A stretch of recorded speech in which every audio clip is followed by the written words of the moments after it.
রাধে রাধে। আজ আমি একটা গল্প বলছি। এক ব্রাহ্মণ ছিল। ব্রাহ্মণের একটি ছেলে একটি মেয়ে আর নিজের স্ত্রী, 4 জনা সুখের সংসার চলছিল। ওই ব্রাহ্মণ কাজ করত আর সংসার চালাতে। অভাব ছিল কিন্তু শান্তি ছিল, বেশ চলছিল। হঠাৎ একদিন ব্রাহ্মণের শরীর খারাপ হলো। ছেলে মেয়ে দুটি অনাথ হয়ে গেল। বলছে কি করব, কোথায় যাব? তখন ব্রাহ্মণী বলল ছেলেকে, বলছে বাবু রে, বলছে একটা সোনার হার আছে, আমি তোকে দিচ্ছি। এই সোনার হারটা তোর কাকুর দোকানে বিক্রি কর। বিক্রি করলে পরে কটা মাস আমাদের ভালোভাবেই যাবে। বলছে তাই করো মা। ওই হারটি নিয়ে আর কাকার দোকানে গেল। বলছে কাকা, এই হারটি নিয়ে আমাকে কিছু পয়সা দিন, আমি এখন কি করব বুঝতে পারছি না। এই হারটা দিয়ে পরে কিছুদিন তো চলবে, তারপরে কিছু একটা ব্যবস্থা করব। ওর কাকা হারটি দেখে পরে বলল বাবু, এই হারটার দাম অনেক। বলছে এই হারটা তুমি নষ্ট করো না, আমি কিছু পয়সা দিছি, তুমি সেই পয়সা দিয়ে পরে কিছুদিন চালাও, তারপরে একটা কাজের ব্যবস্থা করবে। বলছে ঠিক আছে। হারটা নিয়ে গিয়ে মাকে দিল। মা বলছে মা, কাকু তো হারটা নিল না, পয়সা দিল আর বলল কিছুদিন চালাও, তার মধ্যে কাজের ব্যবস্থা করো। সেই হারটি রেখে দিল মায়ের কাছে। একদিন তার কাকা ডেকে পড়ে বলছে তুই আমার দোকানে থাক, আমি তোকে 4,000 করে টাকা দেব, তাতে মোটামুটি তোদের চলে যাবে। সেই কাকার দোকানে কাজ করতে লাগলো, 4,000 করে টাকা দেয়। কাকা তো খুব খুশি ছেলের কাজ দেখে, ছেলে বেশ কাজ করে। অনেক দিন হয়ে গেল, 4,000 থেকে এখন তার 15,000 টাকা বেতন হয়ে গেছে। সেই সব দেখে, পয়সা পাতি, জিনিসপত্র আনা, সব কিছু। কাকা তো খুব খুশি।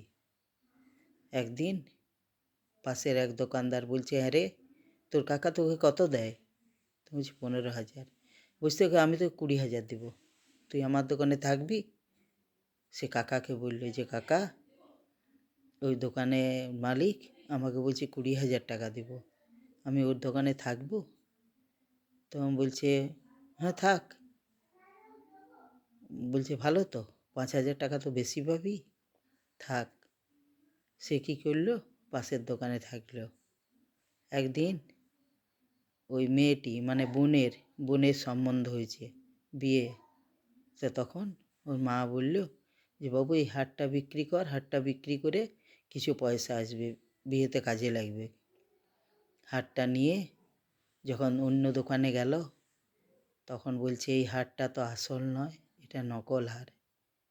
বলছে নকল হার? কিন্তু এটা কাকা তো বলেছিল যে এটার দাম অনেক, তাহলে এটা আপনি নকল কী করে বললেন? বলছে না, এটা আসল হার নয়, আসল সোনা নয়। তখন ছেলেটি কাকার কাজ গেল। বলছি কাকা, আপনি যে বললেন এই হারটা বিক্রি হবে না, এই বিক্রি করো না, এর অনেক দাম, কিন্তু আজ যে আমি বোনের বিয়ে, আজ আমি বিক্রি করতে গেলাম, বলছি এটা নকল হার, বিক্রি হবে না। কাকা বলছে আমি জানি যে এটা নকল হার, আমি যদি তখন তোকে বলতাম যে এই হারটা নকল হার, পয়সা পাবি না, তাহলে তুই আমাকে সন্দেহ করতিস যে কাকা আমাকে ঠিক দাম দিল না, তার জন্যেই আমি তোকে বলেছিলাম হারটা রেখে দে। তখন বলছি ও বুঝতে, তাহলে আমি বোনের বিয়া কী করে দিই কাকা? বুঝে বোনের তো সম্বন্ধ হয়ে গেছে। বলছে দেখ কিছু ব্যবস্থা হবে। এই ছেলে চিন্তা করে কি করে বোনের বিয়ে হবে, কি করে হবে। একদিন হঠাৎ কাকার শরীর খারাপ হয়েছে। কাকা ওই ছেলেটিকে ডেকে পাঠিয়েছে। ছেলেটিকে এসে কাকা বলছে হ্যাঁ রে, বলছে আমার তো আর তো দোকান খোলা হবে না, আর আমার দ্বারা তো দোকান খোলা হবে না, তো তুই এক কাজ কর, দোকানে তুইই বস। বলছে আমি তোমার দোকানে কি করে বসবো কাকা? বলছে দেখ ওই টেবিলে একটা কাগজ এবং একটা ফাইল আছে, নিয়ে আয়। ফাইলটা খুলে দেখ। ফাইলটা খুলে দেখছে ওই দোকানটি ছেলেটির নামে করে দিয়েছে, আর তার সাথে একটা ব্যাংকের বই। বলছে, কাকা এটা কি? বলছে, আমি অনেক আগে তোর 5,000 টাকা বাড়িয়ে দিয়েছি বাবু।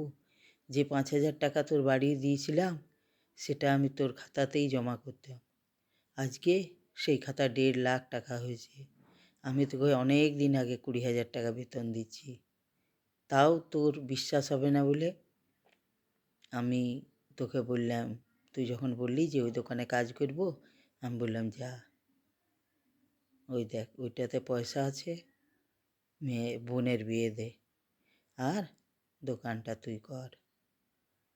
ছেলেটি কাকার পায়ে ধরে ক্ষমা চাইল। কাকা, আমি তোমাকে অবিশ্বাস করেছি। আমি তুমি যে আমাকে বিশ্বাস করেছ তার মর্যাদা আমি দিতে পারিনি। তাইলে উপর দেখলে বোঝা যায় না কে কাকে কতটুকু ভালোবাসে। তার ব্যবহার বলে দেয় যে কে কতটুকু ভালোবাসে। রাধে রাধে।